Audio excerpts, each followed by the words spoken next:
Good evening, ladies and gentlemen. First of all,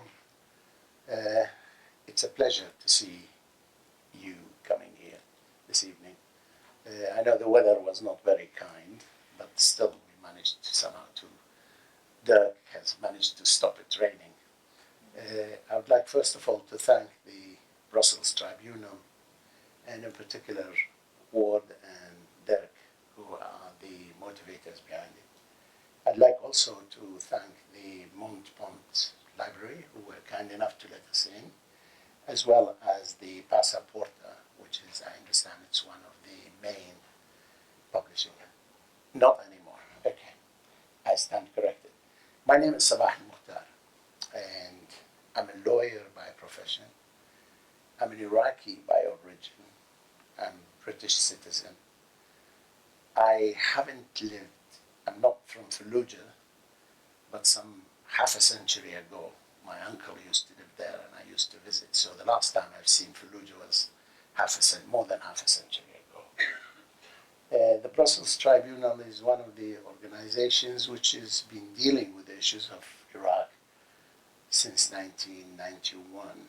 And I will try in this, just before I ask Donna to speak, to try and go over the 5 millennium of Iraq's history in about 5 minutes, if I can manage to do that. I'll try.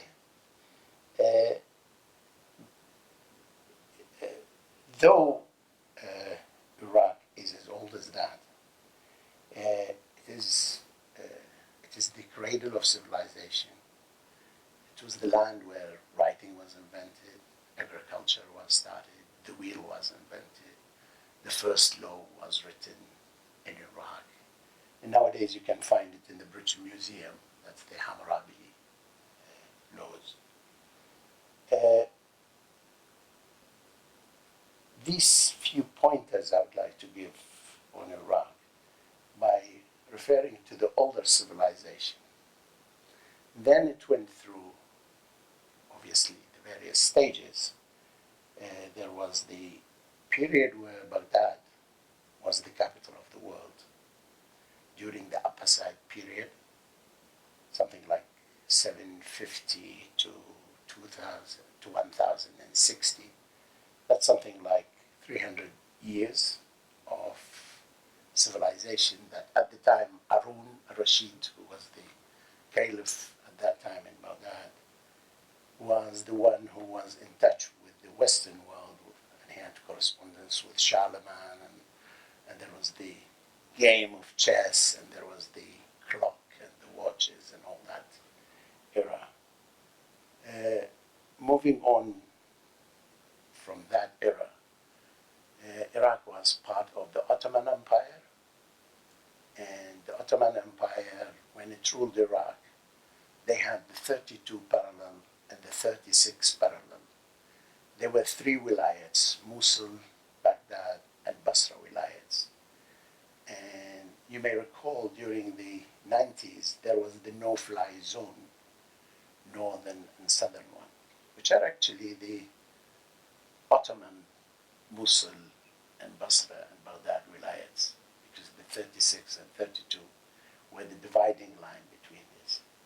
Then, with the end of the First World War and the fall of the Ottoman Empire, Iraq became part of the British Mandate. And they ruled Iraq for a number of years as a mandate territory until in 1927, Iraq became a state. It went out of the mandate territory, and at that time it was the League of Nations which forced the empires to give up their territories. So Iraq became an independent country, to the extent that it actually, the representative, the foreign minister of Iraq, was the last surviving human being who signed the San Francisco creation of the United Nations. Dr. Fadl al-Jamali, the San Francisco conference which created the United Nations, the declaration of it was signed by various states.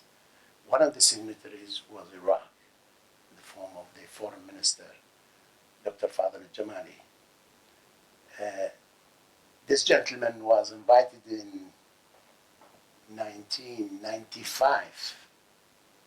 No, I think, when is it? The 50th anniversary, so it would make it 45 and 95 years. He was invited to address the United Nations because he was the only surviving person from those who signed the declaration. And he showed me, he passed away, he showed me the letter which he's written to the Secretary General.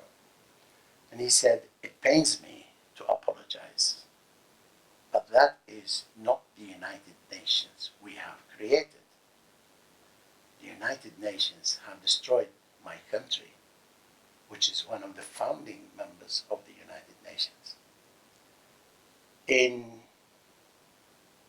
So when the British gave Iraq independence, they brought in a king from Saudi Arabia, King Faisal I, and they introduced a constitution to Iraq, which is modeled on the British Constitution, where you have a House of Commons and House of Lords.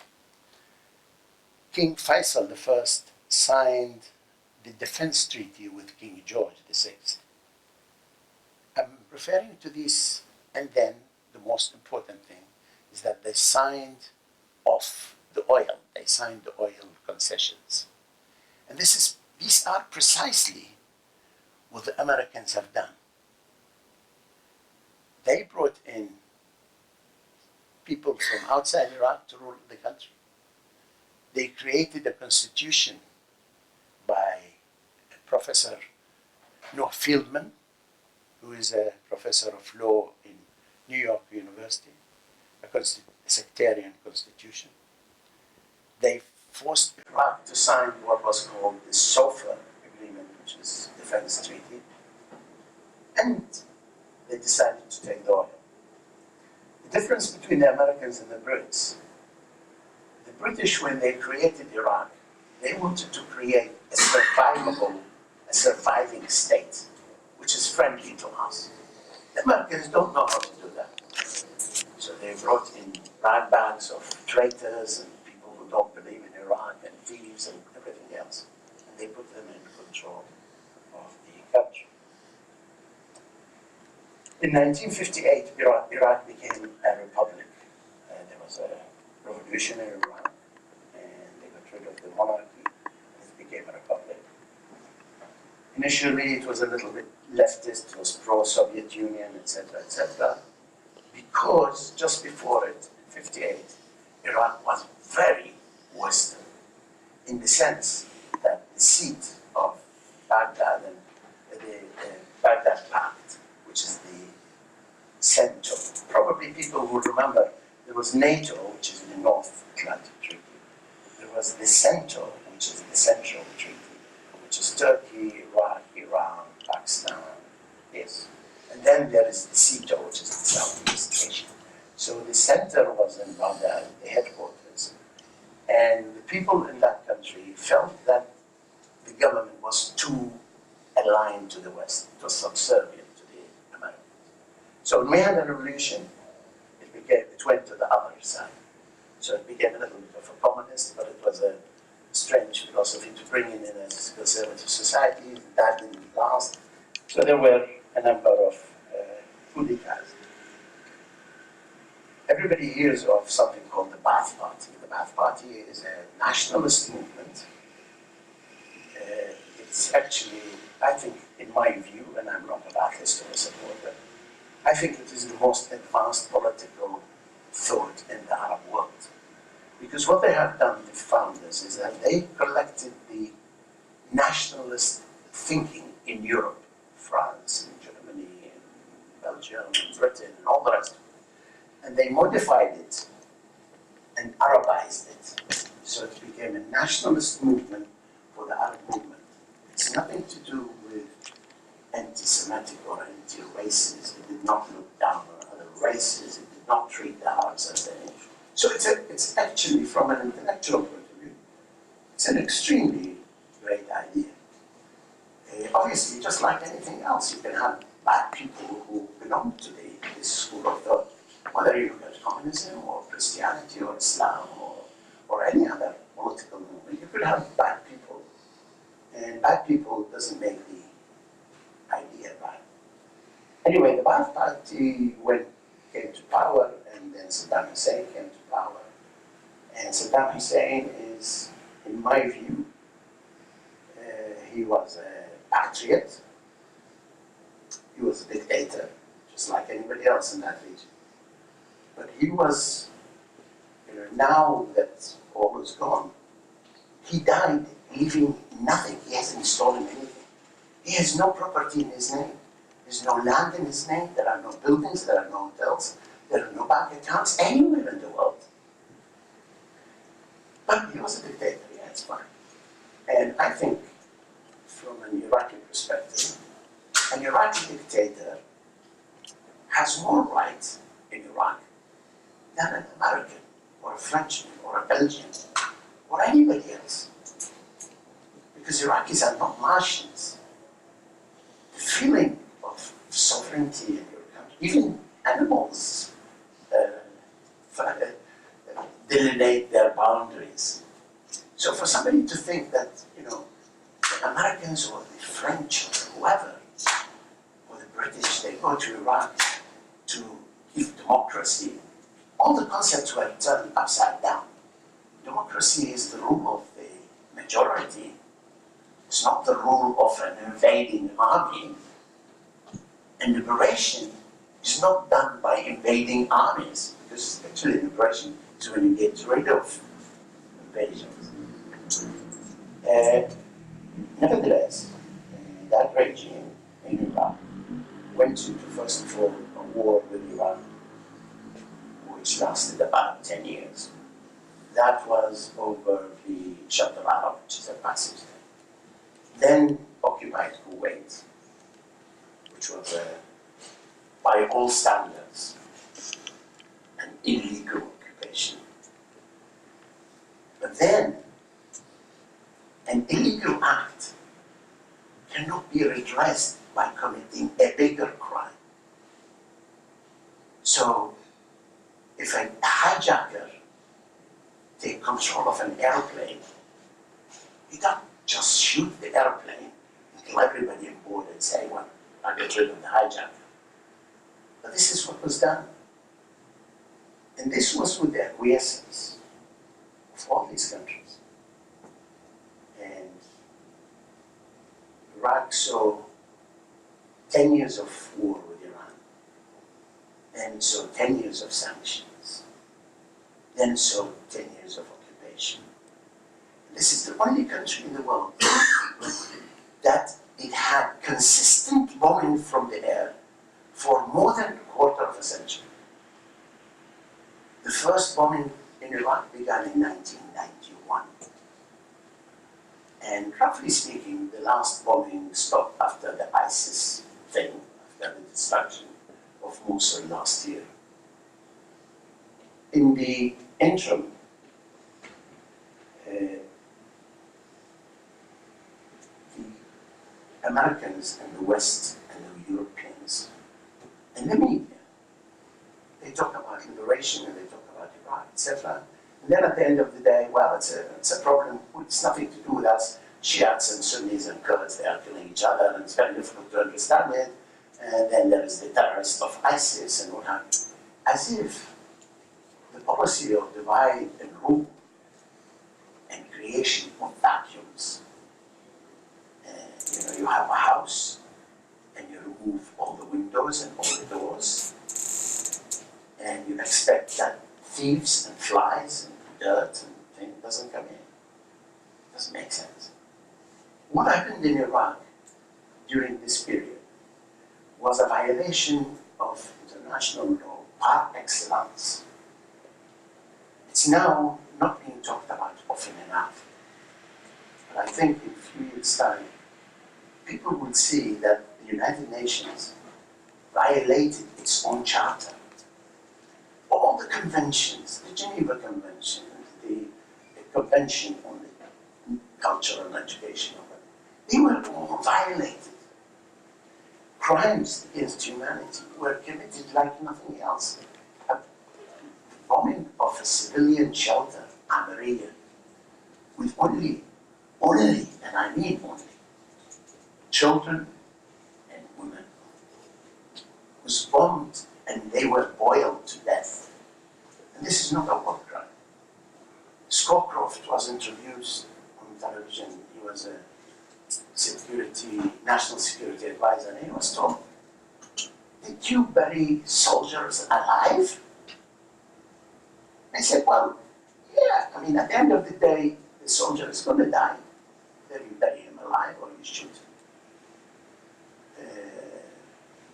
The ambassador, for the minute I forget her name, American ambassador, she was asked, is killing 500,000 children is a price we're all right? Absolutely. Thank you. She was asked, is killing 500,000 children to get rid of Saddam Hussein is a price worth paying? And she said yes. Of course, subsequently in her memoirs, she said, this is the most regrettable answer I've given in my life. But it's after the event. Iraq is not a natural disaster. It's a man-made disaster. And I think everybody participated in it. The Arabs, the Muslims, the neighbors, the Europeans, the Americans, the civilized world, the United Nations. And everybody now is trying to put the blame on Bush and Blair. And of course, they have to be blamed. But what about the rest of the world? I used to go and speak to journalists, editors-in-chief, and I say, the sanctions is killing babies. They say, oh, the children of Saddam Hussein. It became the river of Saddam Hussein, the children of Saddam Hussein, the army. So, this is not something unique for Iran. Because the Europeans, what did they do? Second World War. They reduced the whole issue of Germany to one man, Hitler. And you demonize Hitler, and your case is made. So the British did not destroy Dresden, including the dogs and the cats and the humans and the old and the people. They were fighting Hitler. And fighting Hitler, how can you complain about fighting Hitler?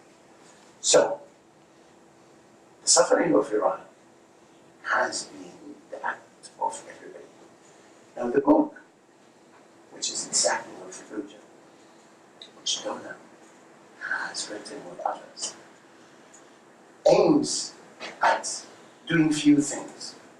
One of them is looking at facts, going through the disinformation which took place. Churchill said, the first victim of war is the truth. And he knew it because he was doing it. So the truth is, there are probably something like 30 books on the war of Fallujah. Probably something like that. You know, I've seen it the other day on Amazon. There are probably something like 30 books. There are something like 20 videos and films for people who are civilized. They are not ISIS. They are Americans who enjoy talking about how they would shoot somebody who has been shot already but not dead. I distinctly remember I've seen one of them. He says it was just to end his suffering. And it so happened at the same time I read this one, in the British press, somebody saw a dog which has been run over by a car. And it was almost dead, but it wasn't. And he killed the dog because he wanted to stop the suffering. And he was put on trial and put in prison and the rest. The book which Donna and her colleagues had done, they tried to go, first of all, to find the truth. Because everybody puts news and information, but very rarely people actually try and find what the truth is. And this is an attempt by Donna and her colleagues. One of her colleagues who was an ex-soldier in the US Army. Yeah, Fallujah, yeah. And he saw battle himself. And after that, he, just like probably something like 50,000 American soldiers have suffered psychologically because of the abuse which they have caused to the abuse of the power they used. But I don't want to go on. I think 5 millennium is gone more than 5 minutes. Let me just tell you a little bit about Donna. Donna is a journalist and an activist. And Donna was actually one of the human shields in Iraq. She's not an Iraqi, but she's been to Iraq probably more than I have in the current time. She was one of the human shields there. She was a journalist for many years. She's Australian by origin. And she was there when the war happened and when the attacks in Fallujah happened. She has been advisor on media. She's written books before. And I think the best thing I could do is to ask Donna to tell you about the book. I'm Australian. I've come to Europe mostly to visit France, but I have a friend we're visiting and some things to do in Belgium. And so I've known that Doak has been one of the foremost activists on Iraq for many, many years now, for decades. And I've known of the work of the BRussells Tribunal, very important work. And so I thought it'd be great if we could all get together and discuss this work, which I think you'd agree is a very important work for the reasons Sara has mentioned, and that is that the history of Iraq and the history in particular of the attacks on the city of Fallujah has been written by the victors, the so-called victors. There's been Hollywood films made about the attacks on Fallujah. American Sniper is one of them. I haven't seen the movie and I refuse to do so I can't tell you what it's like, but I assume it's just awful, and that it portrays Iraqis as powerless and cowering and manipulated by insurgents, and the Americans come as the liberators. I'm just assuming that because that's what all the other war movies go. It's how they go. It's how the story goes. It's how it is. And so we have these Hollywood movies, and we have the dozens of books that have been written about the attacks on Fallujah, but mostly written by the military, written by military historians, or written by military academics, or written by corporate media journalists who were embedded with military units. And so we have a particular history of Fallujah that I think you would agree is covering one side of the issue, one side of the conflict, one side of what happened, and not providing a bigger picture. And so what we have is a memory has been created. History is now archived, that this is the story of Fallujah according to the heroes who fought there, those brave soldiers who liberated this country, and aren't they fantastic? And we give them medals and we honour them, and what they did to save the people of Fallujah was just so amazing. And isn't it so sad then that Islamic State come back? And so the talk about post-traumatic stress disorder in relation to Fallujah, and I've Googled and researched this, when you Google post-traumatic stress and trauma in relation to Fallujah, the stories that appear are about the people of Fallujah? No. The children of Fallujah? The mothers of Fallujah? No. They're about American soldiers and how they became so traumatised because of what happened in later years after they fought there. So we have, this is the memory of Fallujah for most people in the world, and perhaps if it not for books like ours and for groups like BRussells Tribunal and for work of activists, that will be settled as the history of this conflict, of this region, of this issue. But we, the authors, my fellow authors, refuse to allow that to happen. And we refuse to have this perverse and distorted history to settle as the history of this conflict. And so that's why we are challenging the memory of Fallujah as it's being written, as it's being portrayed, as it's being produced by Hollywood producers, etc., etc. And so we have written a people's history. And so we are giving voice to all of those thousands of voices, hundreds of thousands of voices that have not appeared in all of those books and movies, and etc., etc. And so that was our goal. So we came together just to give you a little bit of history of how the book happened. I was in Iraq in 2004, as was mentioned. I was there for the first time in 2003 as part of the Human Shield movement, which in itself is a very interesting thing to talk about and reflect on.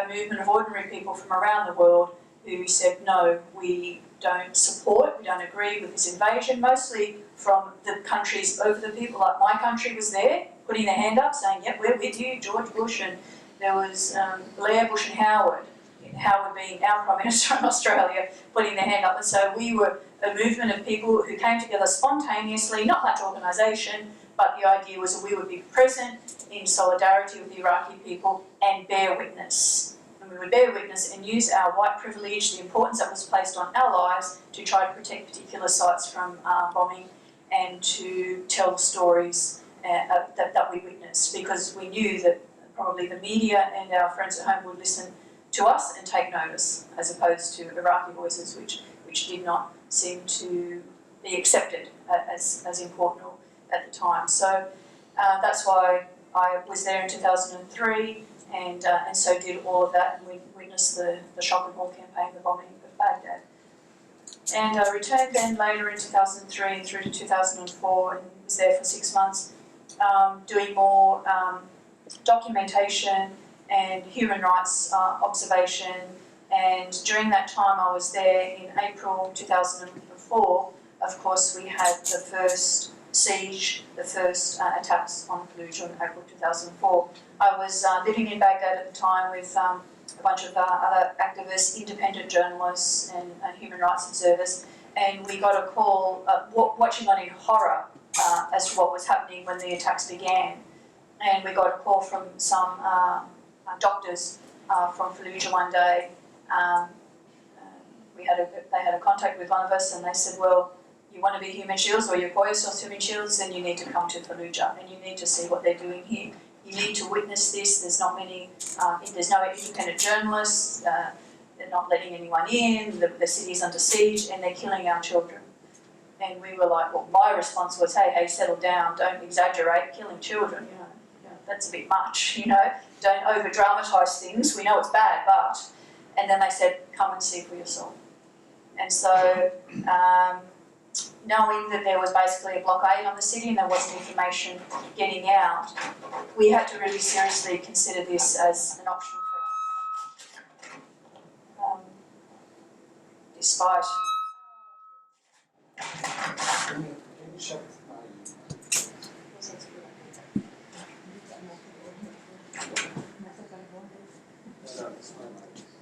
Is it that one?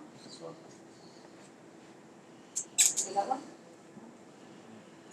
So it's one of those. Yes.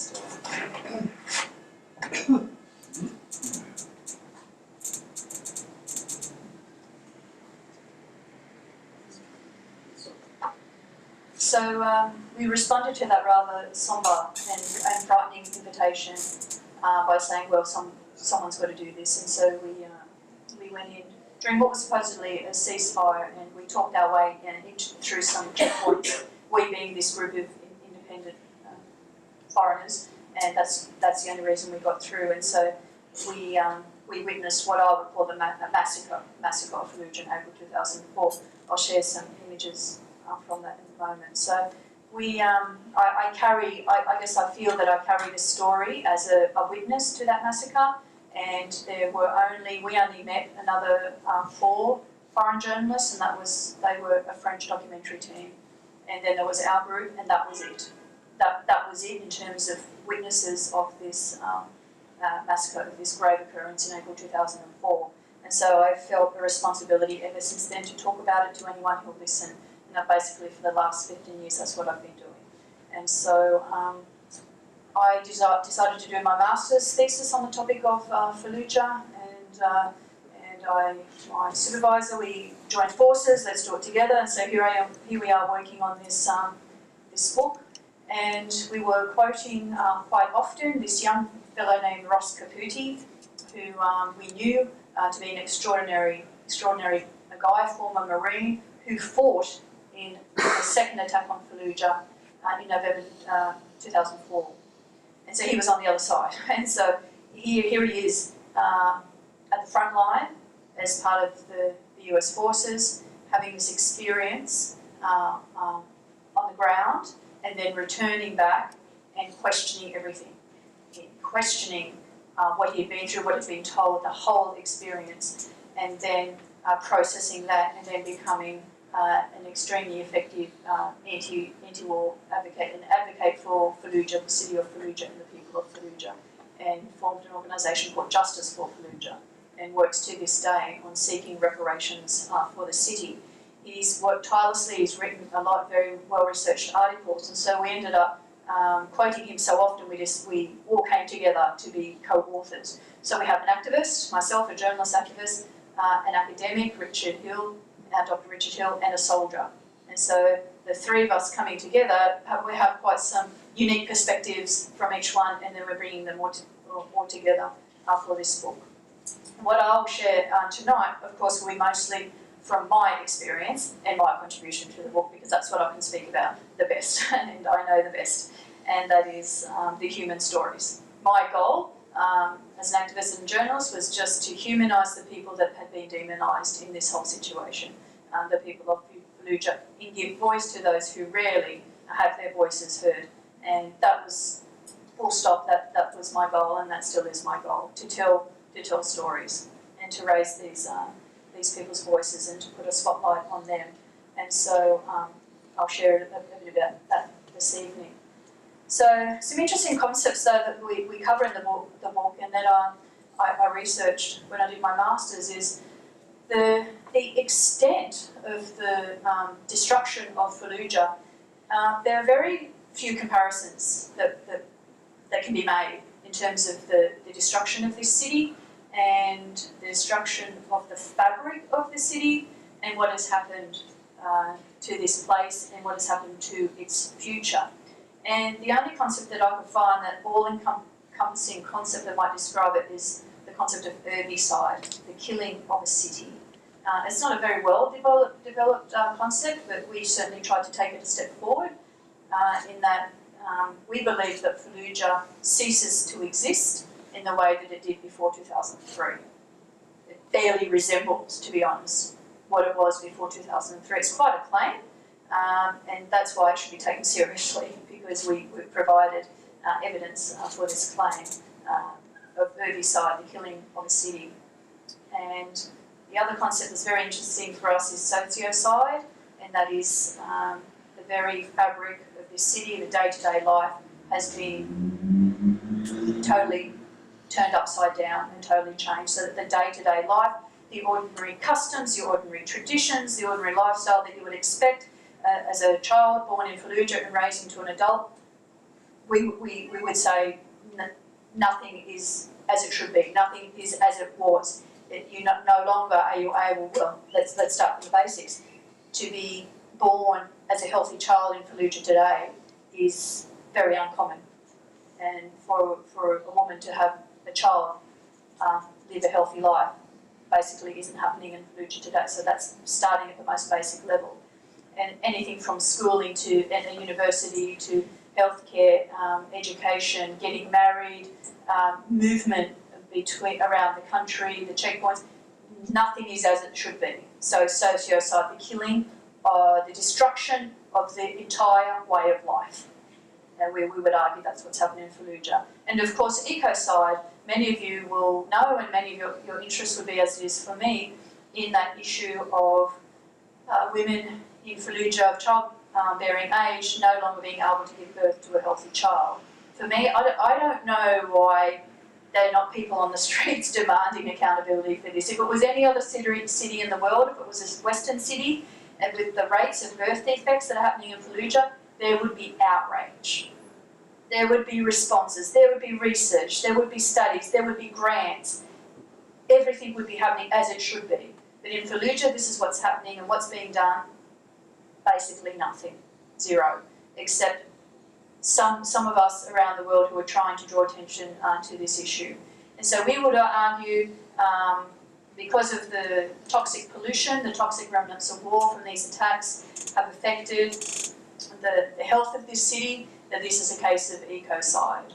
And so herbicide, sociocide and ecocide, that doesn't end up well for Fallujah, as we've shown in the book. So we have the physical destruction. I can show lots of photos of the actual physical destruction of the city of Fallujah. What we're arguing is it's a lot more than that.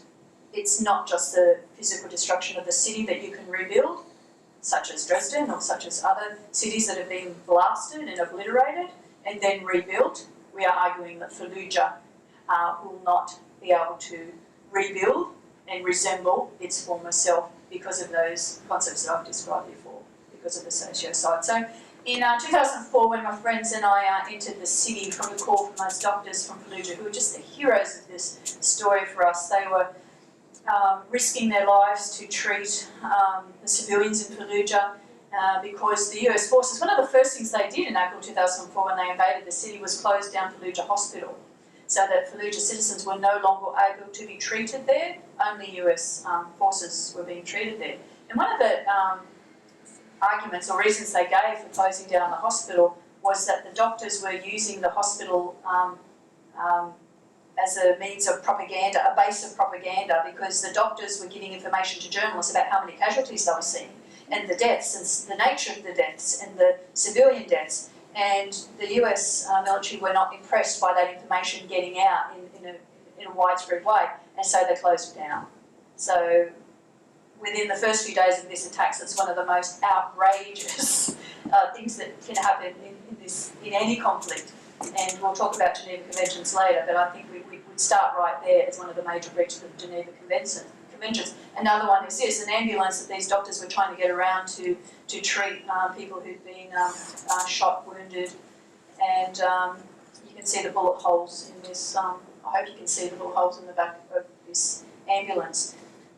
They were so dangerous for the doctors to be going around in ambulances that they were being constantly shot at by US forces. They asked us, they just said, will you drive with us? Sit with us, because maybe if you're with us in the vehicle, they won't shoot us, perhaps. Again, using this concept, which the human shield concept was based on, of our white privilege, that because we're from Australia and England and America, maybe they'll think twice before they shoot at us, because our life will be valued. People will question, people will say, how could you do that? But if it's Iraqi people, then maybe they'll say, well, that's what happens. Well, that's collateral damage. Well, what can we do?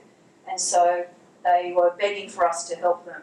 What we saw, of course, when they gave us this very dramatic account of what was happening in the city, that they were shooting our children, I thought, well, that's an extraordinary claim, but then we saw it with our very own eyes, and that's exactly what was happening. As you can see, this is a young boy. He's not an insurgent. Wasn't carrying weapons. As you can see, he's in one of these clinics that the doctors set up. There was electricity was on and off, but basically only on if there'd been some generators. This little clinic had been set up. They kept the blood in a Coke machine. They had no lighting, so surgery was done by cigarette light, by everybody sitting around the bed holding up cigarette lights, or candlelight, or torches. And there was no anaesthetic, and when this boy comes in with a gunshot wound to his head, he has no chance and he's gone. And I apologise for the graphic nature of these photos, but on the other hand I don't, because this is the reality of what happened, and I'm not going to sugarcoat it. You can see this woman coming in on a stretcher. She has a gunshot wound to the head, and again it's quite clear that she's not an insurgent, wearing her black abaya, and here's a little girl, and the bodies just kept coming and coming and coming. Had I not seen it with my own eyes, I would not have believed what was before me, and the bodies that were on the footpath in front of me. And they kept coming and coming. So here are we. We had a good representation actually of the coalition of the willing. We were from Joe Wilding from the UK, from Australia, a fellow from America, and the UK again. And so here we were representing those who'd come as invaders. We tried to do our best. We're inside an ambulance here, and this is just my little story of me seeing the breaches of the Geneva Conventions again. The doctors asked us, would we accompany an ambulance over to this particular side of the city? There was the no man's land, so the US forces held one side, Iraqi forces held another side, and there was civilians injured and a pregnant woman. They asked us would we bring some aid to her and be in the ambulance. And we were stopped at the crossroads, and we got out, and we didn't want to drive across, or we would have been shot at if it wasn't clear who we were. So we got out in these medical smocks, and we put our passports in our hands, with our hands in the air, and one of the group had a loudspeaker, and we identified ourselves. Hello, we are American soldiers. You know, we are here as civilians. We are delivering aid from here to here. Please give us indication of where we can cross safely so that we can make this delivery. And there was no answer, and we repeated the request, repeated it again, and we would have been standing there all day had we not made a decision that we would walk out onto the road and try to have a safe passage with the ambulance. We were walking in a particular direction where at the quite some metres away we could actually see at the end of the road a bunker and some US military facing us. And then, well, it was just a second that I felt the wind, you feel it blow on your head, and that's a bullet that shaved the top of our head. And so we hit the ground and ran off. We were shocked that they shot at us. They didn't shoot us, but obviously they could have if they wanted to, but they were telling us basically, no, get the hell out of here. And so we were quite annoyed by that, and so we went straight back onto the road. We knew where they were this time. We faced them, we got the megaphone, and we said, you know, we insist that you give us permission to take this aid from here to the people who need it. And without half a second's hesitation, another bullet just came straight away, and we had to abandon the mission, to great heartbreak for us, because they decided they were even going to shoot at us, and so we had no chance. And but we had to leave that, not before Joe then used that megaphone to express, how do I say, in colourful language, how she felt about what had just happened to the soldiers in question, and then list to them the breaches of the Geneva Conventions that they had just made and that we had, in a very personal manner, witnessed. So, of course, we know the result of that attacks in April 2004, great destruction of the city and its infrastructure, many civilian casualties, and interestingly, one of the reasons why that attack ceased when it did was the information that was coming out by one journalist in particular from Al Jazeera about civilian casualties and how great they were. A lot of the civilians, though, ended up fleeing and ended up in soccer fields in Baghdad, like this one where the Iraqi Red Crescent ended up setting up these tents. And so this is an ordinary family that ends up living in a tent. This man is the father of these children. He just had a typical story. He was living in the rural areas around Fallujah, wanted to hold his ground to continue to keep his agricultural operation continuing on when he needed to be there, and his home was attacked, and they literally had to run through the night.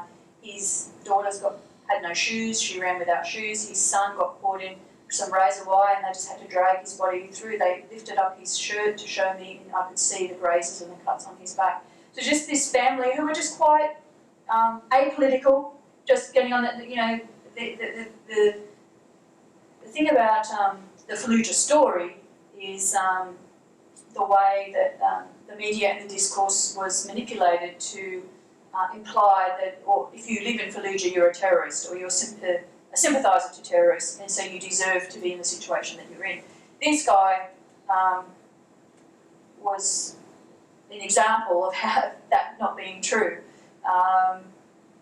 He said, when the Americans came and we thought, oh yeah, we'll give them a chance, we'll see what happens now, and being very open, and then now he's sitting in the tent saying, well, this is now my home. I have nothing. In my little boy's got scars on his back that'll be there forever. And what am I going to do now? And question, forcing him then to question everything and what's going on. And his story is repeated many, many times, of course, by many families who ended up homeless on a football field in Baghdad and were not able to return home. One of the stories in the book, there are some photos in the book from my time there, and this is one of them. Sara, this little girl struck me. She's, I don't know, maybe she was 12 or 13. She just had this confidence about her and the clarity of thought. I'll just read the little vignette that I've written underneath her photo. I said, it's called Sara's View. She was quiet at first, Sara, aged 13. She listened intently as we interviewed her family huddled in their hot, stuffy tent at a refugee camp set up on a soccer field in Baghdad. Terrorised by bombing, snipers and the stench of death all around them, Sara's family fled Fallujah at the peak of the US onslaught against the town in April 2004. After the interview, the children went outside to play, but Sara remained still and quiet, her round face sullen and thoughtful. Suddenly she blurted out in a loud, defiant voice, "What does America want from us? Why did they destroy our homes?" With tears forming in her eyes, she continued, "This is not their home. This is our home. Why did they come here and force us to live like this? The bombing went all day and all night. They made us homeless. They made us wander from house to house to ask if anyone can help us. Why did they come here? I want them to go." She just got up and walked away alone. A 13-year-old girl carrying that for the rest of her life. A lot of them tell the stories of burying their neighbours in their backyards. That's the sort of thing when she said when they were going from house to house for help, that was often it. Can you help us bury our father? Can you help us bury our mother? This is the sort of thing that was happening. I feel very strongly about children, the children as victims of war. And so I often wonder about the trauma created in children such as this, where they've witnessed such horrific things and are even able to articulate those questions at that very young age. And so it goes, ordinary little kids bearing the brunt of these attacks. So a lot of people ended up here. This is Fallujah's football field, the soccer field. There were so many civilian casualties in the attacks in Fallujah that the cemetery overflowed with too many bodies, and so they went to the soccer field and dug up the soccer field and buried bodies there. And so this is Fallujah soccer field. It's called Symmetry, and every person buried there is somehow related to the US attacks on Fallujah. Their death is somehow related in order to be buried in Martyrs' Cemetery. As you can see, there's a hell of a lot of graves there.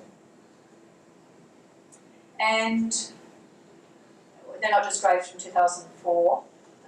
When I was there, I think this visit was 2012 or 13. They're fresh graves from US government attacks on Fallujah. It's still considered to be part of the same conflict. See, the Fallujians don't see this as separation. They see it as one whole story, and that's what we argue in our book as well, that the story of Fallujah doesn't begin when those 3 Blackwater contractors were killed and hung from a bridge. The story of Fallujah begins way before that, and even Sabah made reference to history well before 2003 that's still related to all of this. So this is a hero, one of the heroes of the book and of the story of Fallujah, Dr. Samira Alani. Dr. Samira is a paediatrician at Fallujah Hospital and has been at the forefront of the issue of birth defects and children born with severe birth deformities in Fallujah. She started to notice what was going on around 2005, 2006, and collecting anecdotes, etc., and then finally started to keep her own records. And it went from there. And to this day, she is the one at the forefront of this, collecting information, doing research, writing papers, trying to draw attention from anyone who will listen around the world to this crisis, this health crisis going on in Fallujah every day. If you can stomach it, there is Facebook pages from Fallujah Hospital on this issue, and she puts up photos every day of babies born with deformities It doesn't let up. It's every day, every day, every day. And so I went there in 2012-13. I returned to try and document this, and so this little girl looks quite normal at the front, and in the back she says this is one of the common defects. Congenital heart defects is one of the other common ones, and this little boy, his face when I saw him actually looked quite blue. You can't see it so much in this photo, but here's an example of children with heart defects who have to have continual treatment and usually have to leave Iraq or Turkey or Jordan or somewhere else in order to get the medications and the treatment that they need. And so their whole life with this family just revolved around this little boy, Bucko is his name, his health. That was it. Dad had to give up work. Mum they had to borrow money, had to do this just to try and get him the treatment that he needs. And it's common again. This is little baby safe. He has an enlarged head, he had water on the brain. He also had vision issues, some blindness. One of the days I met him a few times, he was crying there. The whole time I was there, probably an hour, he did not stop crying in pain. His situation led to the breakdown of the marriage of his parents. Again, their life just revolved around baby safe. And the doctors told them a long while before this point, just take him home to die. Just let him die. And the parents in his family refused, and they continued to get treatment for him as best that they could. And I was twice in Fallujah, and he was still alive, and he has now passed away, baby safe. But the people in Fallujah just, and across Iraq, of course, value so much their children and the lives of their children, that the extraordinary lengths that they go to assist their children, to give any chance they can for their children born with these health issues to have any kind of a normal life. They do whatever they can. It's extraordinary, the stories that I witnessed. These are just, look, I was there for a few weeks each time, living in the doctor's residence, and every day when I went over, there are different photos that I could have taken.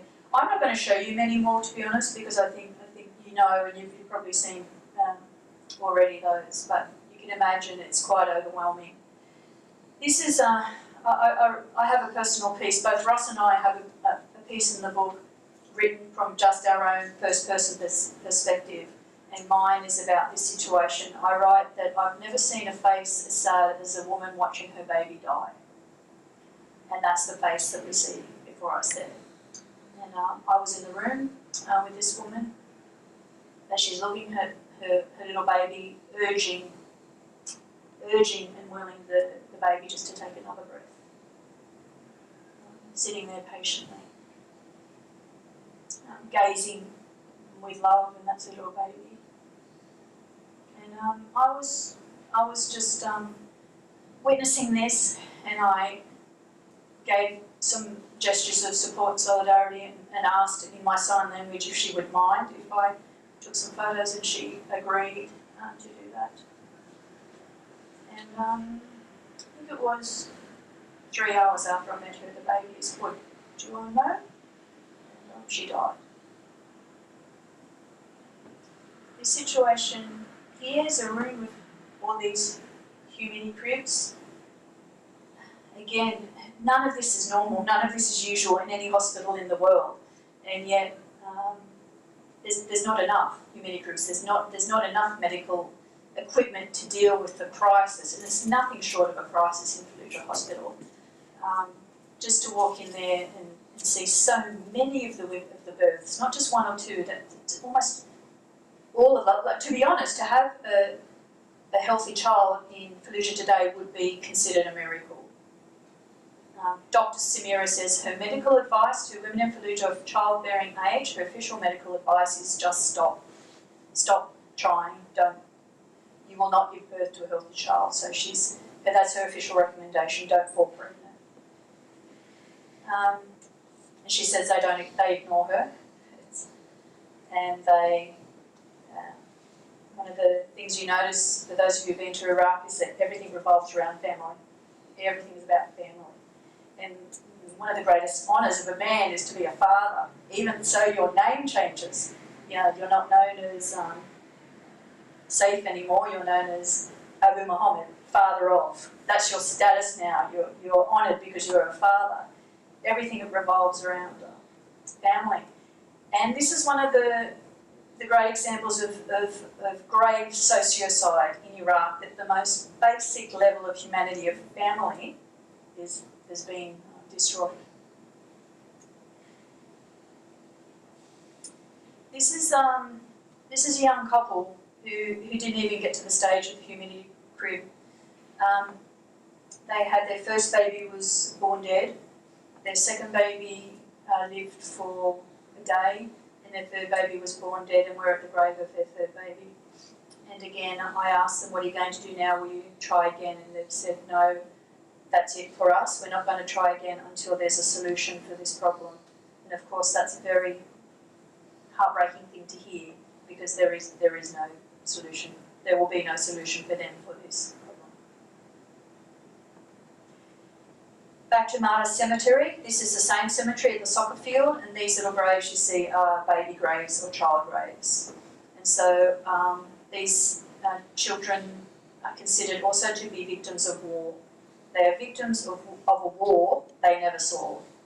Unborn victims or very young victims. We would argue affected, that the health crisis is the result of the different types of weapons that were used in Fallujah. And just have a few shots now of, and this is 2012-13, so this is well after the attacks. The destruction still around the city and the lack of rebuilding and the feel of the city. And this was before the last siege. So what we've done in our book is not separated the history of Fallujah as separate episodes. We are arguing that one thing has naturally led to the next. So, for example, the rise of Islamic State and their presence in Fallujah, and the attack then, we call the third siege of Fallujah, is the Iraqi government's siege of Fallujah when Islamic State was present. And we argue that that is a result of the first siege of Fallujah. So we are putting all of this together on a timeline, and we provide compelling evidence and quite very good research. Our book is very academic. Everything is footnoted and referenced.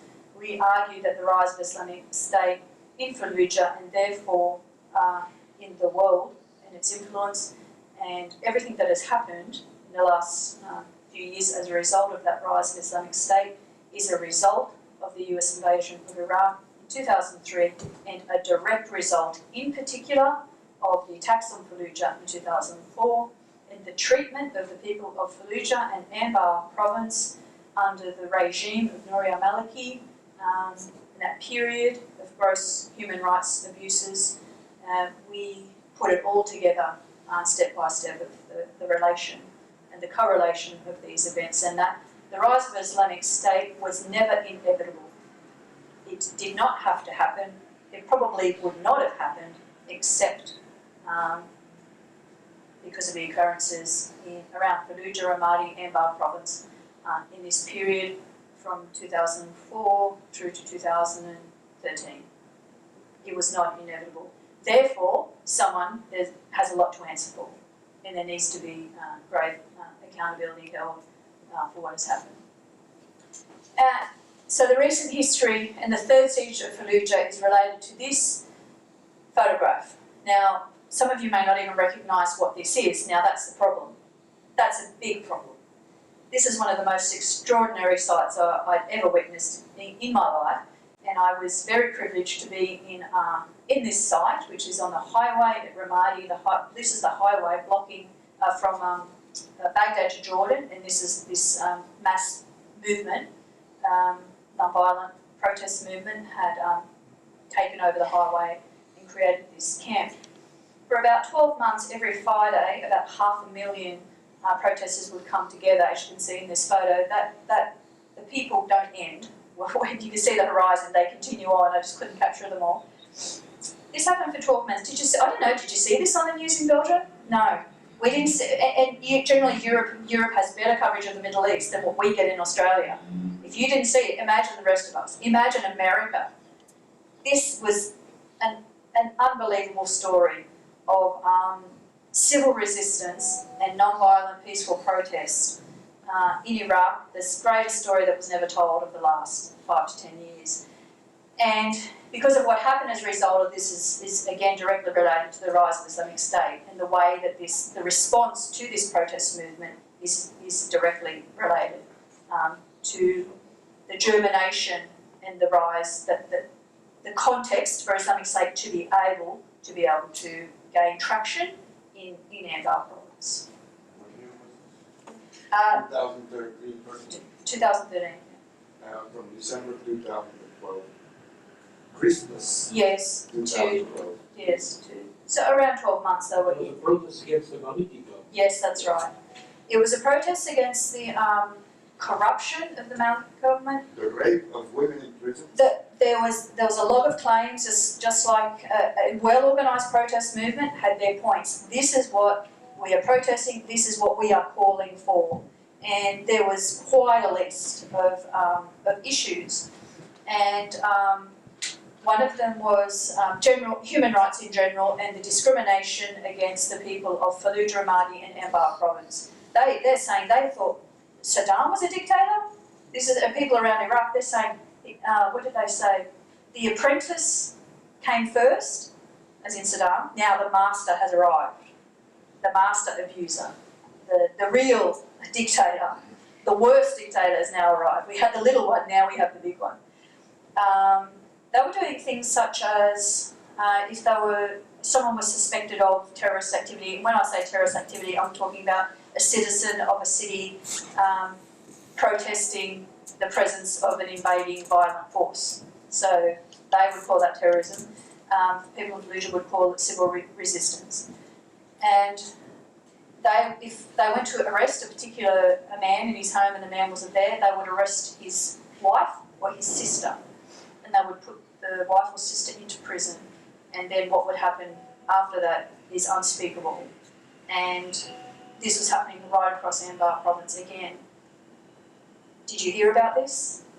This is happening, on a regular basis in Iraq, and this became life. That's just one of the examples.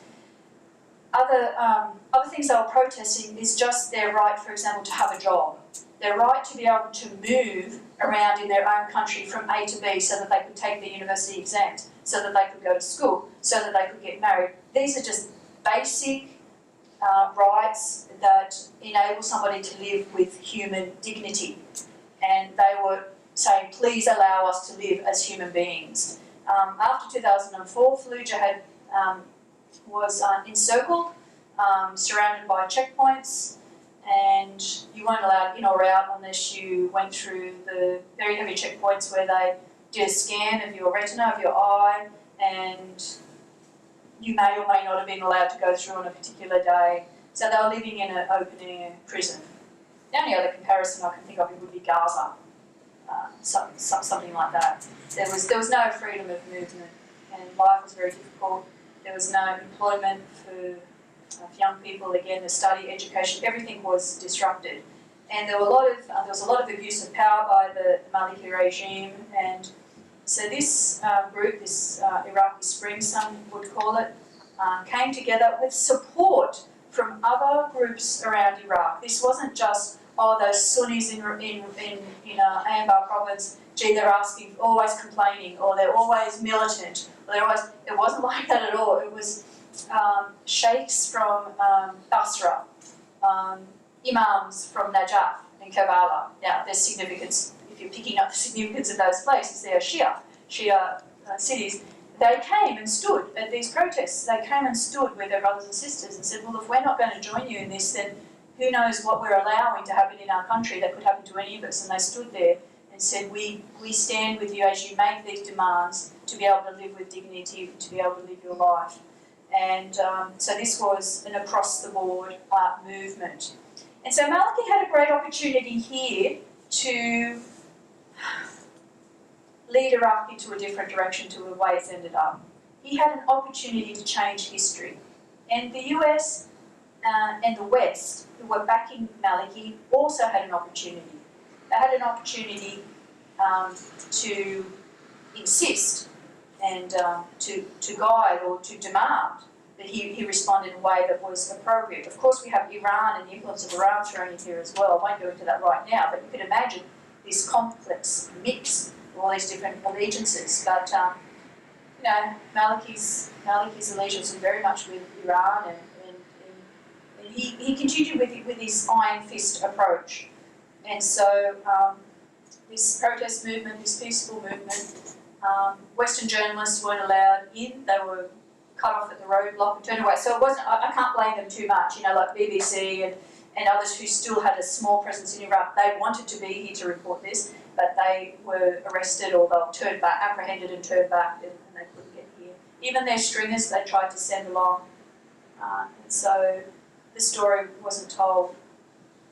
And the opportunity that the Iraqi government had to take this in a different direction and to respond to those claims in a meaningful and a constructive way, they did not take that opportunity. Instead, they decided to dismantle the protests. They assassinated one of the leaders. And then, all this while, as this was a non-violent protest, this group calling themselves Islamic State in Iraq, or something, I'm not sure the exact wording, were circling, They were just there on the fringes, and they were trying to gain influence. They were trying to gain some authority, to be considered. And the Iraqi, the people of Anbar province were like, they didn't want a bar of it. Like, for those of you who know something of Iraq, the doctrine or the religion in Iraq, the type of Islam is not extreme or radical. It's moderate. And the people in Fallujah, they're very religious. It's quite a religious city, but yet it's also a very proud city. And they're not going to have anyone coming in telling them what to do. Like, there were, before April 2004, November, one of the goals of the US military, and I'll finish off with this, one of the main points of our book, is about framing and information warfare, and the use of propaganda in this conflict was probably like nothing we've seen before in US operations. They call it shaping operations, psychological operations, and that was, if you create an image of this city and these people that they deserve to this treatment, that they support terrorists, they are terrorists, etc., then what other choice do we have that we go in and liberate this city?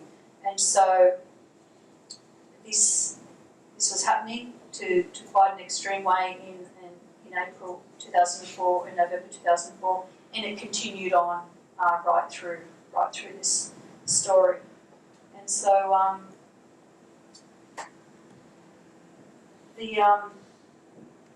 some of the accusations was that Al Qaeda, for example, had come in, and particularly in 2004 or 5, and that there was this guy named Zarqawi was present in Fallujah. And that was one of the main reasons to justify the attacks in November 2004, that they didn't quite finish their mission in April, so they went in again in November, because Zarqawi was there and they needed to go, and he was one of the leaders of Al Qaeda in Iraq. But the Iraqis would argue that was a myth, and that there wasn't any evidence that he had any base there, and even hadn't even been there. And the people, the Iraqis in Fallujah, would very, very proud, and when you meet them, you believe them straight away, as if we would let anyone come in and rule over. Why would we allow anyone to come in, this Al Qaeda mob who are foreigners with a different doctrine to us, as if we would allow them to come in and run our city? And when you hear it like that, when they argue it, it does seem like the most ridiculous thing you could hear. And yet, this was the story, and this was the discourse that the US military got away with. And so, with Islamic State circling and wanting an opportunity to turn this peaceful protest movement into a violent one, and with the leaders and the tribal sheikhs resisting that, saying no, we insist on having this as a peaceful protest, and they continued on, and then the response was to dismantle the protests, to assassinate one of the leaders, and then the vacuum was created and the Islamic State moved in to Fallujah, and the rest is history. But what is not history is that Islamic State ever controlled or operated or ran the military operations there for the same reasons that I've just described before. That the fighters, the tribal leaders, the fighters in Fallujah were very much against or not wanting to go into a coalition with the Islamic State.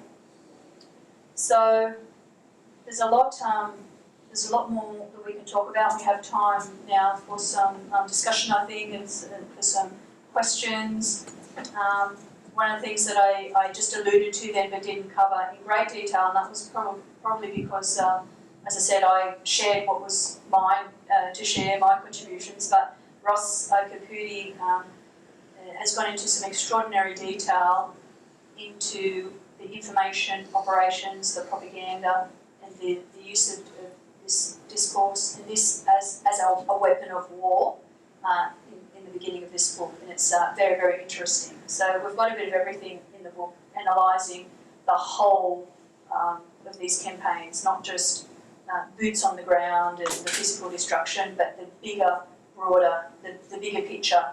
How was this able to happen, the extent of these massacres and attacks? And that was basically that the people in the city were all thrown together as one mass of terrorists. And so their humanity was removed from the conversation, so therefore they were able to then use violence without any accountability.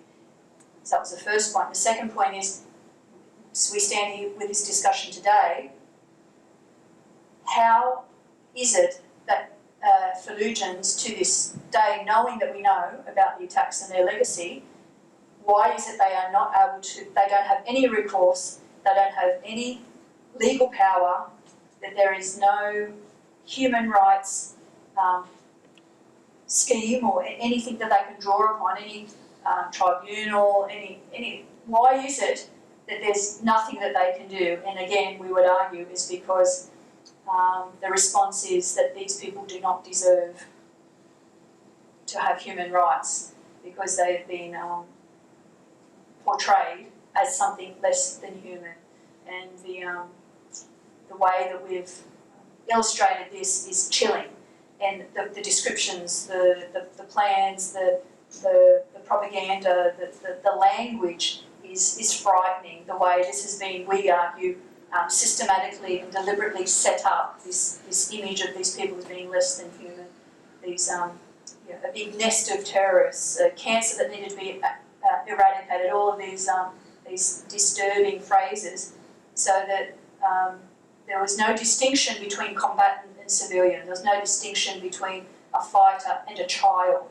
That's what happened. They were just thrown into one thing. So that's why we have such a devastating result for the people of Fallujah. So that's one of the themes and the messages of this book, challenging that language and challenging how on earth was this able to happen in the first place, and how were they able to get away with it to this day. There has been no one held accountable for that.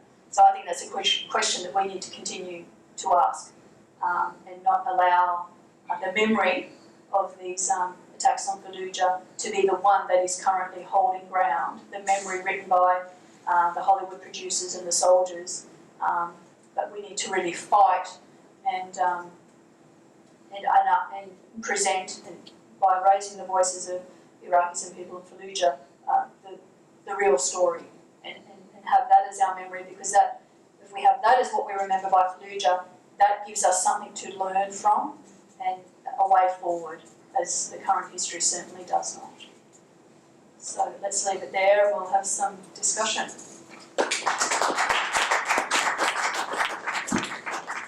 Thank you very much, Donna. I'm sure you agree that at least this is a view which is not heard before, or not as clearly as that. your attempt to reduce things from just semantics and words and things to a human side gives the reality a little more reality. I think the best thing to do is, if anybody would like to raise questions with Donna or comments. Yes, madam. I have several questions. My name is Tina. I'm a journalist. I'm very much interested in I how. think we need a mic. Do we need a microphone? Yes. Do we have a mic? Okay, I will raise my voice. Yes. So I think my first question is, how was the book received by the three invading states and by United Nations? I mean, did you get some comments yet? Not yet, because it's only been out for a very short time. Very short time, yeah. So we are yet to see how it's received. It'll be interesting to see how some of the military generals who were part of the operations of Fallujah respond to our allegations, and that's all ahead of us. Yeah. Yet to be seen. And my second question, sorry, and then I will stop. Is how did you collect some data on diseases and the healthcare? I mean, if yes, how did you get on the data? Myself, no, I'm not a scientist, so I wasn't able to do that. I'm a journalist and storyteller, so I concentrated on telling the stories of the families. I called upon scientists and researchers to come on board and medical experts to take on this issue. Some have shown interest, many haven't, and so what we've done we have a chapter in this book which summarises the whole situation about the health crisis in Fallujah. So what we've done is looked at all of the research and studies that have been done, and we've drawn them all together and drawn together the conclusions and what some of the studies have, the conclusions they've made, etc. We've kind of analysed and reflected upon the whole health crisis as lay people, because none of us are scientists or doctors, so we've just been able to do our best in interpreting the research that's been done. But the thing that's most obvious is there's been barely no research done. So that's the thing the big gaping hole. There's been, a few researchers who have taken this topic on, and Dr. Samira herself has worked with many of those and collaborated with them, but you can count them on one hand. There's not much done. And then we begged, when I say we, activist groups all around the world, lobbied the World Health Organization, of course, to come in and intervene and respond to this crisis. And they didn't, and years passed, and they didn't. There was such an outcry that finally the World Health Organization were forced to respond. And so they responded by beginning some research on this topic. They said, we will launch this research, and so then this launch happened, and then we were waiting for a year, and when do we get the results? And we're waiting for the results. So then we had to call again to demand the results of this so-called research. So then they've never, to this day, they have never released their research. They released a few years ago a summary of their preliminary research, and they said that summary said there is no health crisis in Fallujah. And Can I add something to what Donna is saying? She's absolutely right. There is insufficient information. Nevertheless, there is Professor Busby. He did some research on the depleted uranium and on the phosphorus use there, but he found a lot of obstacles in his way from the government in Iraq, from the British government, and from the World Health Organization. There are some of the anecdotal material by the doctors in Fallujah, but again, this one needs to be researched and prepared in a way that could be used by others. I think if you would get in touch with probably Dirk or me, or we'll try and give you some information. Donna is right, there is very little on that. This is not unexpected, because criminals who commit crimes don't want people to look at them. And all the governments, including the Belgian government, have all participated fully. And as far as they are concerned, one of the things they would hate is for somebody to begin to open the books. We in Britain, we have Mr. Tony Blair. He cannot now go to any restaurant, he cannot walk, he cannot go into a conference. Because people will just ask him, so what do you think of Iraq? And that by itself is a problem for him. Because it's an embarrassing situation. And most of these governments, and unfortunately the international organization, International Atomic Energy, has refused so far to do any research on the depleted uranium in Iraq from the 1991 until now. And this is one of the duties of the International Energy Agency. The WHO doesn't do any of that because the pretext they use, we have to get the Iraqi government to ask us to do it. The Red Cross, they say we are apolitical, and since we are not there. So at the end of the day, all the authorities which should be doing their job under their mandate, they just don't do it, but they don't want anybody else to do it. So this is an expected problem, but I think probably, and this is part of the objective of this book, is to get people to think about these issues. We're not talking about prehistoric events. We're talking about things which has taken place about in the last 10, 20 years. The evidence is still possible. Crime scenes continue to have evidence for a period of time, but it requires people to go and do it. And this is one of the things which people who are in the media, in academia, instead of students of political science or international affairs looking at fictitious examples of what to do, there are real issues. And this is one of them.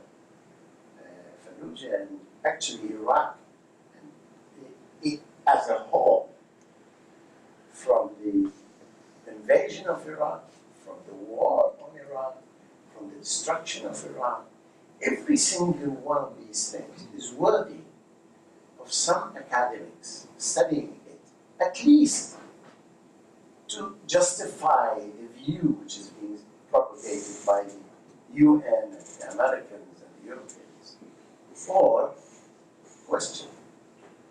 Because this is not the Holocaust which is banned from being discussed. This is a subject which is not very popular, but it should be possible for people to take interest in it. Because it's not Fallujah, it's the principle of it. Children anyway are children. It's not possible to think that the Geneva Convention and its predecessor from the First World War was addressing the issue, how do you fight wars? Protection of civilians. In the Geneva Convention, the Fourth Geneva Convention, if there is a military base with civilians seeking refuge, it's no longer a permissible target. Everybody, and I mean it, even the Belgian forces, which was part of the coalition of the willing. Maybe they didn't do as much, but the British army, which went there and took control of the southern Iraq, there were some cases before the English courts, simply because they were British and the case could be brought against the Ministry of Defense. There were some cases, but in America, almost no cases. It's only the 4 victims who were working for the security company. They sued the company as citizens suing their employers. That's all. rape and all the torture and all the previous work and all the bombing of civilians and destructions of Fallujah. And the book contains at least what Donna has talked about, the images that she has contributed to it. But I promise you, the picture is much, much, much worse than that. The degree of destruction, the number of people, Donna has managed to give, or she showed us only 5, 10 pictures. You imagine hundreds of thousands of people just doing nothing. And this is literally the definition of genocide. Genocide is when people are killed for who they are, not for what they have done. And all those people are simply because they are Iraqis. They were not fighters. The Iraqi army was destroyed in 1991. Those people were not. So the idea that somehow we use this, the ISIS and the Qaeda and all these things, and this is a subject, it's outside this scope, but it's literally, this is where Western civilization have used deception. As in, Iraq was invaded because Iraq was part of Al-Qaeda, because Saddam Hussein had weapons of mass destruction, because Iraq had something to do with 11 September, and all the rest. And every single one of them was absolutely false. But yet, the democracies of the West does not think that Mr. Bush has done anything wrong. Doesn't think that Tony Blair has done anything wrong. Prime ministers of Spain and Belgium and France and all the rest of them, they haven't done anything. The deception, which people now, they have evidence it was a deception. And this is where morality and ethics comes into question. And again, history and past events serves for the future. What's gone is gone. All those people who weren't buried, they're gone. What are we going to do next? How can we have all sorts of problems from the Far East into Latin America. And it's being repeated, not to the same degree, because there is no oil involved. But all of these things are being done. So I think this book highlights the human side of it, at least in what Donna has presented, but there's a lot more. Oh, yeah. In relation to that, sorry, your question, there's we reference all the studies and research that's been done on that particular health issue. We've analysed it all. We've given our opinion on what we feel that research says, and it's all referenced there. So whoever picks up that looks at that section can go to our footnotes, and we'll be able to see and quite a good documentation there about all the research and studies that have been done. And also we analysed the critiques of the studies, because there's a lot of criticism of Busby's work, for example. And so we put our view on that and the other researchers.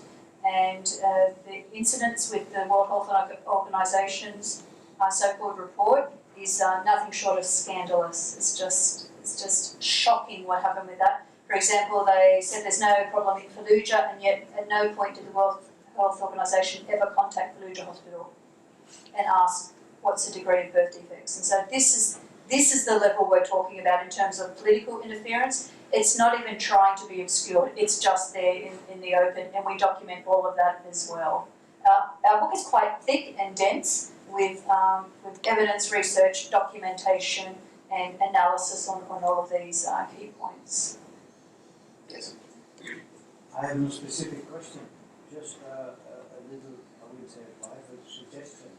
That is that you get in touch with this book with people like Jeremy Corbyn and Donna Sanders. I mean, it's obvious. If you know them, please give them a book, because I'll never get to meet Jeremy Corbyn or Bernie Sanders, but please. You don't have personal Yes. contact with you, but you should at least least try the Brussels Tribunal thing to Sure, that, yeah. but you should really do that. At least there are some politicians in the UK that are thinking differently. Have raised the issue of Tony Blair, and you're absolutely right in saying that it doesn't just, it's not just about the culpability of Tony Blair and George W. Bush, it's much more than that. You should not rely for the moment on any good reaction by the mainstream media, if only because they will never concede that they were part of it as well. Yeah, we're not expecting there that are, role. yes, but there are in the last 15 years very good alternative media in the Yes. US, in the UK, here, that can relate. Yeah, perhaps you could put some words which makes them angry at her. But I'm not the only one. No.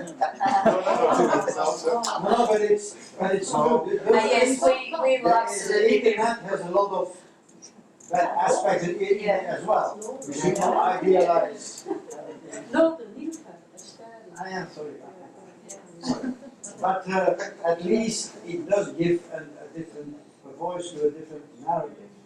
And this book should not just be a call for people to be informed, but to get into action.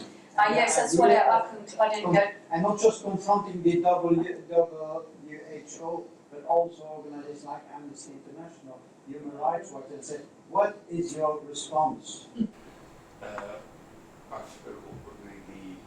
militia violence, the violence of ISIS, and everything that happens, the situation in the prisons and what have you, and the forced disappearances. They made splendid reports. There were You meetings. really have to try to get in touch. There were some meetings here in Brussels, the European Parliament, because under the Rome Treaty, all members of the European community cannot deal with countries who are abusing human rights.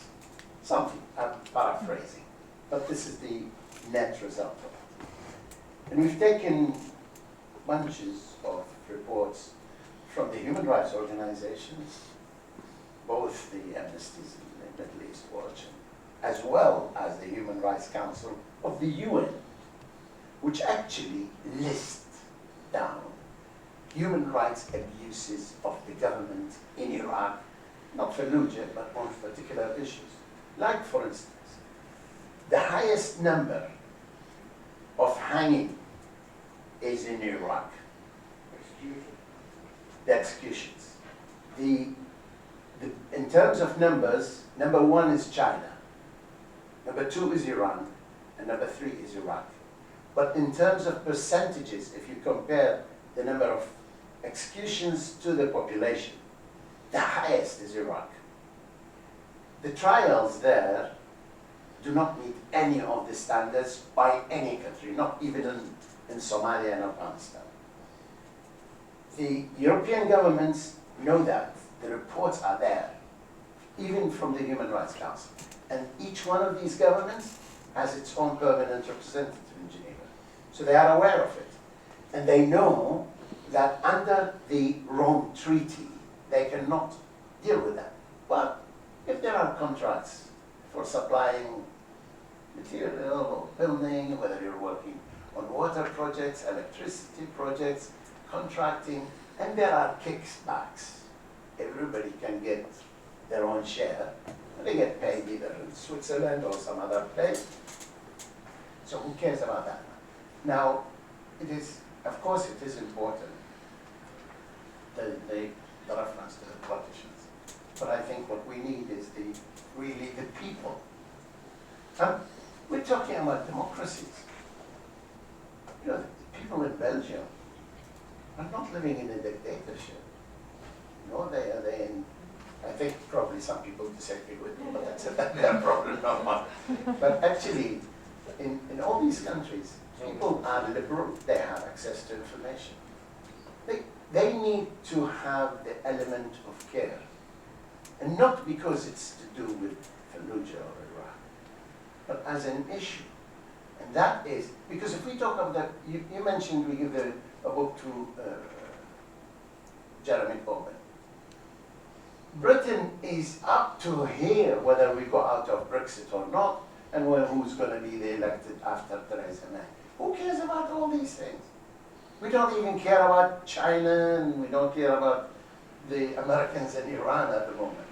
And Britain, and so it is politicians and MPs and those people. To me, okay, fine, send them copies, but they will not read. I'm not talking about sending copies, I'm Yeah. talking about really lobbying. Yeah, but what we need is the people pressure. That's what, in my view. Anybody else? Yes? madame أظن لإيران لصدام un président il a secret normal normalement un personne slip la roue c'est pas grave. Do you speak French? Perhaps Uh, you can translate when he finishes, or Yeah. summarize it. Maintenant this time three présidents l'Iran I know security. I know security. Too much le mort. Toujours. Today la mort. Is blood. أنا No, I don't think he speaks Arabic. Do you speak Arabic? oui. تكلم يا أخي بالعربي على الأقل ترجم لها. أنا إنجليزيتي مش wait. No, because she doesn't understand French. So either speak in Arabic or speak in English. وين بس حبيت اوضح على ايام صدام كان رئيس في العراق كان رئيس ولكن كان في امان ممكن الانسان ينام في الطريق الان في العراق في 3 رؤساء رئيس سني رئيس شيعي رئيس كردي 3 رؤساء لكن لا يوجد امان لا يوجد سكيورتي هذا اول سؤال ثاني سؤال الى هي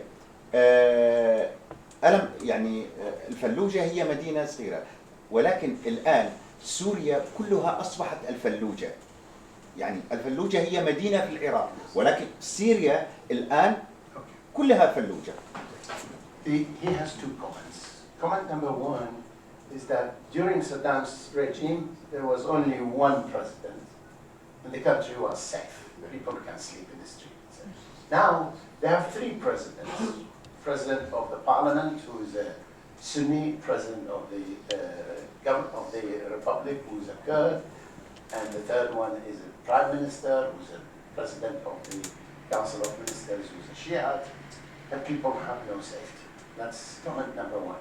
Comment number 2 is this is talking about Fallujah. Fallujah is only a town. Syria as a whole nation, as a country, is a Fallujah. So these are 2 comments you would like to pass on.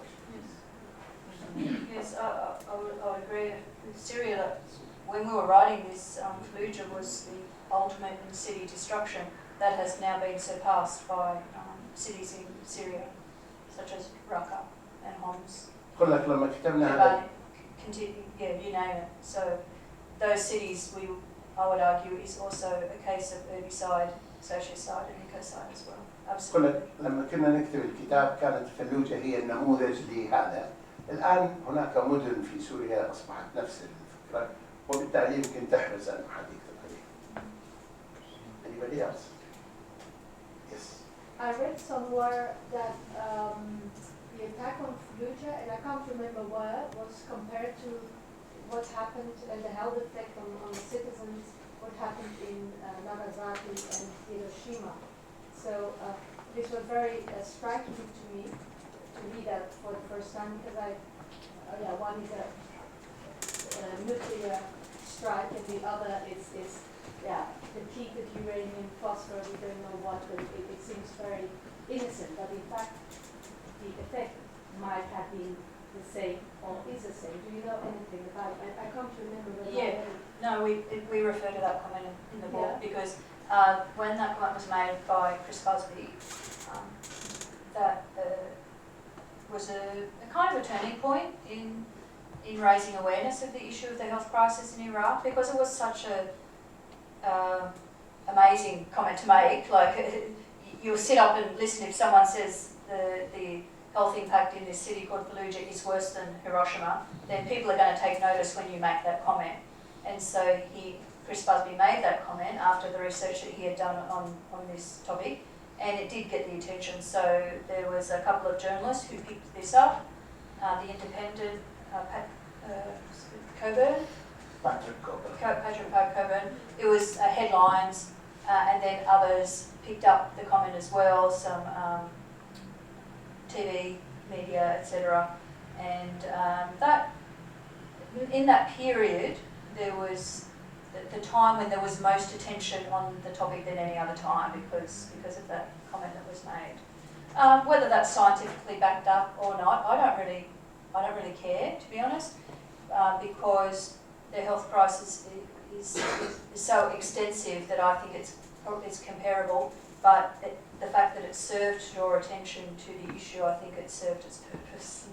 Can I add to this? There are a couple of things which people don't realize.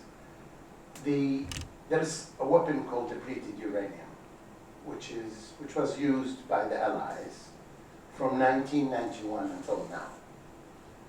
Depleted uranium is an ordinary ammunition, but it leaves effect of uranium. The quantity of depleted uranium used by the Allies on Iraq from 1991 until now far exceeds the uranium which was used on Nagasaki and Hiroshima put together. The difference is this: Hiroshima and Nagasaki, they bombed the city with its people. So the human beings perished with the city.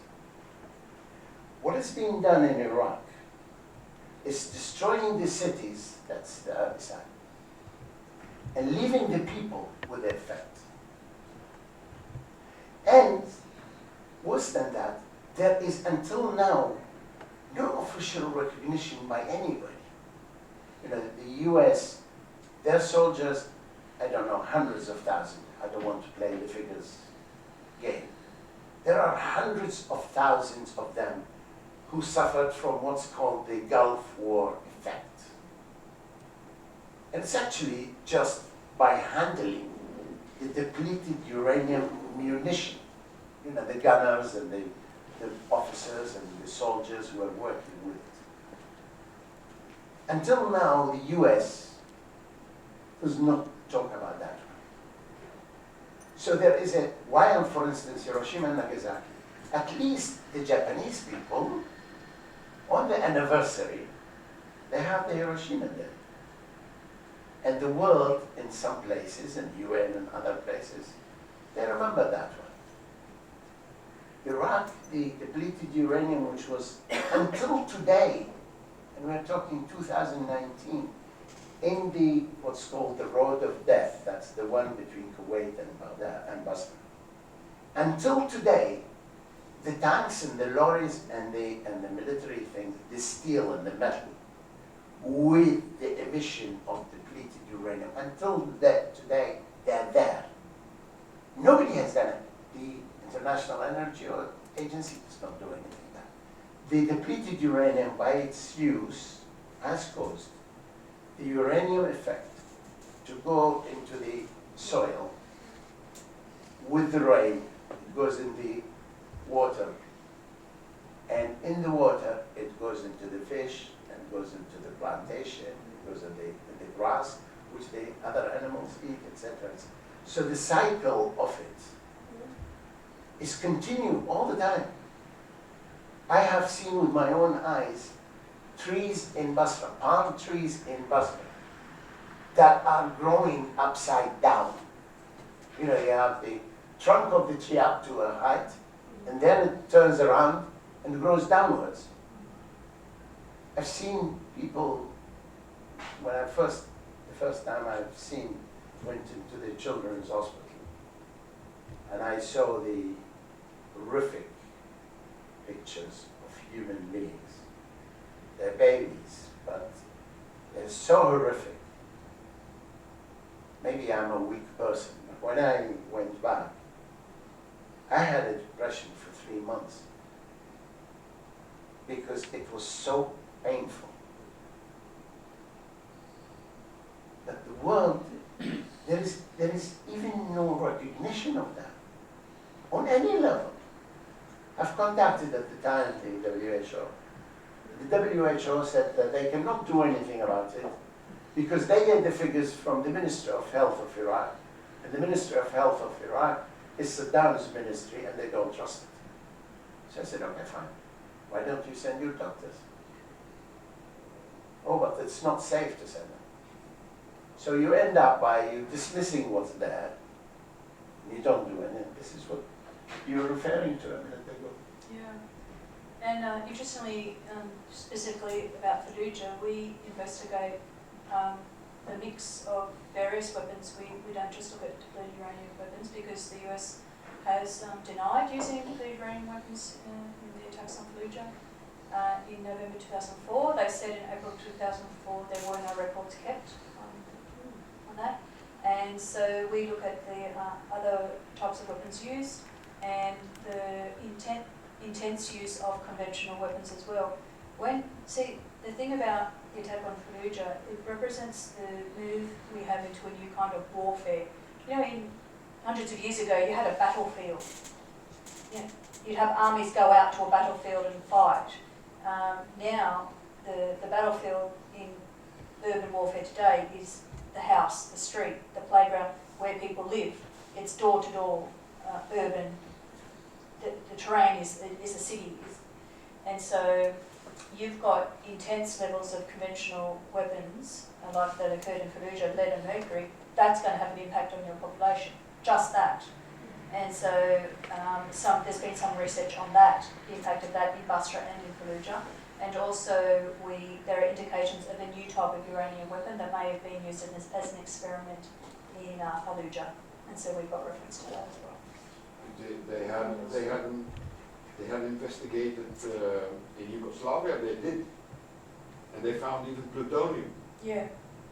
Because it's dirty uranium, and it's yeah, so... And I remember going into Alla Maria shelter, and one journalist had a Geiger counter, and he said we should get out as soon as possible, because the level was 200 or 300 times the maximum level that you should. So it's forever.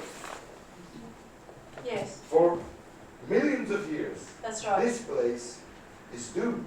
Yeah, because Yes. also the desertification, I mean, yeah, Adriansens wrote about the effect of war on climate. Yes. And I think, yeah, you talk about the farmers, but yeah, and also the extraction of the oil using a lot of water again. What's happened? Is anything related to in the book about? Come on, be fair to her. She's not an no, oil it's gonna expert. be, yeah. But, We look at the toxic pollution from the weapons used in Fallujah, and that is a human and an environmental catastrophe that will be... That's 2 million years lifetime. Yes, this is not going to go away. And there is evidence of enriched uranium, not just depleted uranium. And so there's lots of questions there and lots of room for investigations for those who are scientists, unlike ourselves, who could pick this up and investigate this further. Our book invites, there's a lot of areas where we are inviting the experts in these areas to say, okay, let's take this forward and let's continue this, because this is, as I said, this is scandal. And the way we respond to this situation in Fallujah will determine the way the warfare is done in the future. It's as simple as that, and it's as grave as, it's as significant as that, because you cannot compare the attacks on Fallujah, well, they compare it to the most significant military campaign in recent history. So, and I'm not talking about Syria here as well. So, the US. I talked to Cynthia McKinney. She wrote me, in fact, because I invited her for this meeting. We invite everyone. And she said, I was last year in Iraq. It's a toxic place. We were with a group. Every one of us returned home sick. Yeah, it is. It's... You want to make it? Did I understand right that even when Mohammed Baradei was in charge, that there was no research in Iraq? Even when? When Baradei was in charge for the international. Energy Agency. Atomic But Energy the Agency. WHO also said that they could not investigate this uranium because that was a job for the International Atomic Energy Agency. All the UN agencies have obviously been following the official line. So the thing is that they don't do what is going to produce a result which is embarrassing. So it depends on the tactics. Either they don't trust the source, or they are not allowed, or they cannot, or it's out of their mandate. But none of them, none of the UN organizations, anything which was against the regime in Iraq passed through like with full speed. So there were abuses of human rights, there was a special rapporteur for Iraq, there was the idea that, I forgot, Van der Stoel, or whatever his name is, I think Dutch. Max van der Stoel, Yes.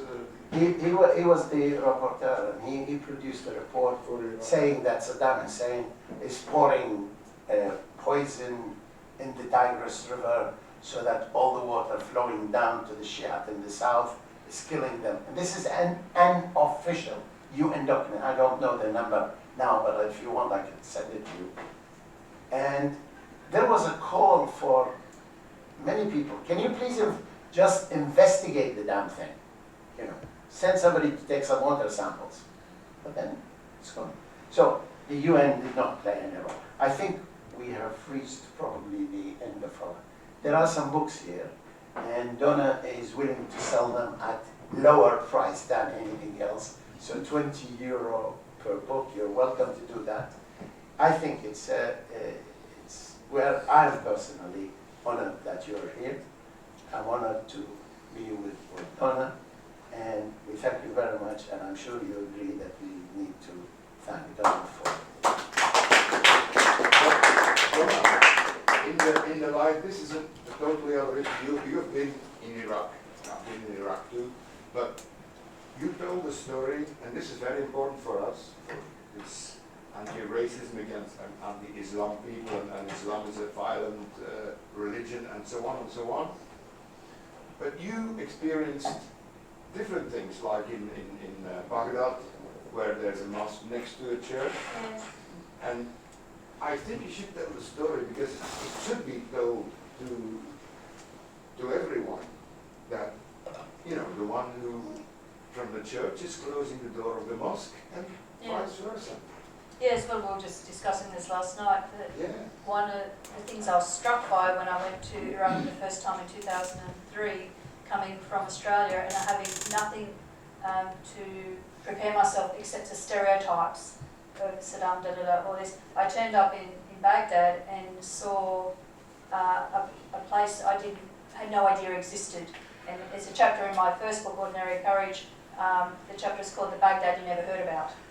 And so I was expecting a place, you know, everyone's oppressed and it's an Islamic fundamentalist state and everything, Saddam's controlling everyone.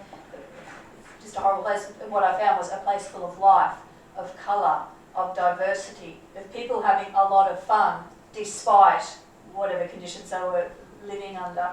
And music on the streets, great food, celebrations. This high culture, you know, most Iraqis speaking a couple of languages, poetry readings by the River Tigris, the National Theatre in the centre of town. You might go to the symphony one night and the ballet or whatever it was. And then, but this diversity of the groups living together. And the story I was saying is that going to a church in Baghdad is almost always there's a mosque almost next door. That's just how it turned out. And that the agreement was, or the tradition was, that the person who locked the door of the church every night was a Muslim from the Muslim community of the mosque, and the person who shut the gate of the mosque was a Christian from the Christian community. And when we go to a church service, at the end of it, the Muslim women would come in and take care of the shrines of Mary and change the flowers and sweep the church. And I was astounded by this, and I expressed my surprise to some Iraqis, and they looked at me going, "Why are you surprised? Like, isn't this the same where you're from? Why would you even think that this is remarkable? This is the way we live, you know, to get along. Well, they use this and we'll like this." And so there is Iraq before 2003 was a place of it was a sophisticated, cosmopolitan place where women were in positions of power and had rights. It was where religious minorities could live together, and what I'm describing now, none of that exists anymore. None of it exists. We had women judges in Iran before Britain had women judges. We had women ministers in Iran before Britain did. Yet, post 2003, I see some rich politicians saying they want to go to Iraq to teach them about the health service. And it's as if they are living in cloud cover. This is from a sophisticated country with the communications. I think we leave it here. Thank you very much for coming.